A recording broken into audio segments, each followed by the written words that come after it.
انسانی تاریخ کا وہ پراسرار ترین واقعہ جس کو اب 113 سال ہو گئے ہیں، مگر اب بھی سائنسدانوں کو معلوم نہیں ہو سکا کہ آخر وہ ہوا کیسے۔ یہ 30 جون 1908 کی بات ہے جب سائبیریا کے علاقے ایونکی کے رہائشیوں نے آسمان پر نیلے رنگ کی روشنی کی حرکت کو رپورٹ کیا تھا، جو ان کے بقول سورج جتنی تیز تھی۔ روشنی کی رپورٹ کے 10 منٹ بعد ایسی گرجدار آواز سنائی دی جیسے توپ خانے سے کوئی گولہ باری کی جا رہی ہو۔ یہ آواز مشرق سے شمال کی جانب سفر کر رہی تھی، جبکہ اس کے بعد ایک شاک ویو نے قصبے کو جھنجھوڑ کر رکھ دیا اور کھڑکیاں ٹوٹ گئیں۔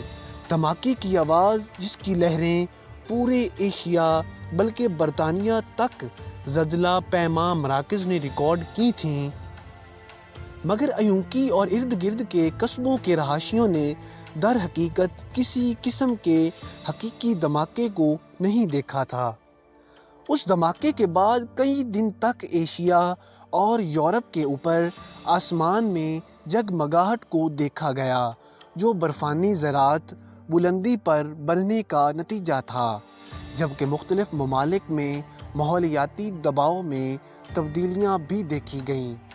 اگرچہ دھماکہ تو کسی نے نہیں دیکھا تھا، مگر اس کے مقام کو ضرور دریافت کر لیا گیا، جو مشرقی سائبیریا میں واقع تھا۔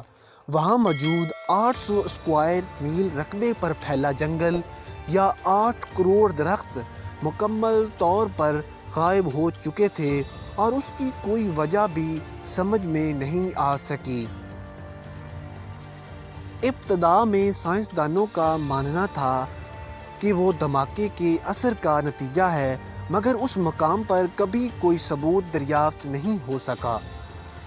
سائنسدانوں نے یہ جاننے کی کوشش کی کہ آخر یہ دھماکہ ہوا کیوں تھا، کیونکہ اتنی طاقت کے دھماکے سے ایک بڑا شہر تباہ ہو سکتا تھا، مگر اس کے بعد کبھی ایسا نہیں ہوا، اور تب سے ہی سائنسدانوں کے ذہن چکرا رہے ہیں کہ آخر ایسا ہوا کیوں اور وجہ کیا تھی۔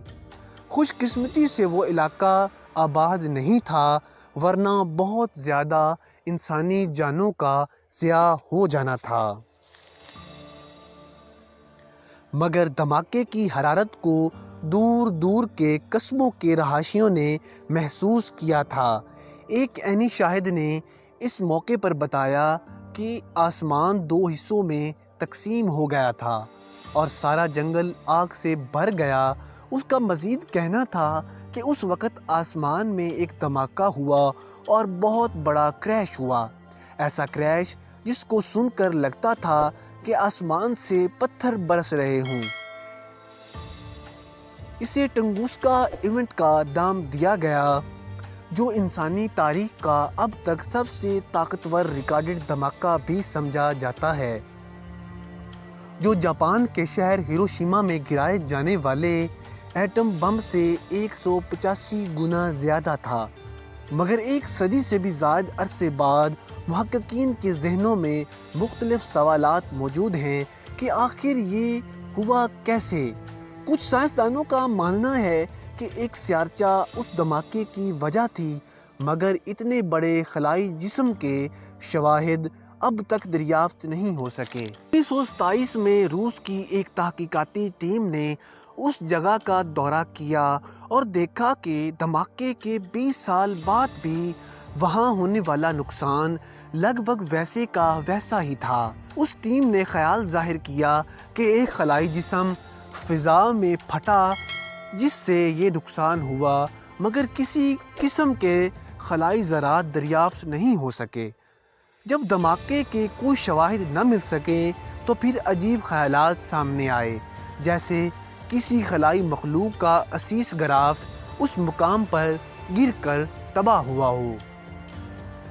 ناظرین کرام، اس دھماکے کو 1 صدی سے زائد کا عرصہ ہو چکا ہے، لیکن اب تک سائنسدانوں کو کوئی ٹھوس ثبوت نہیں مل سکے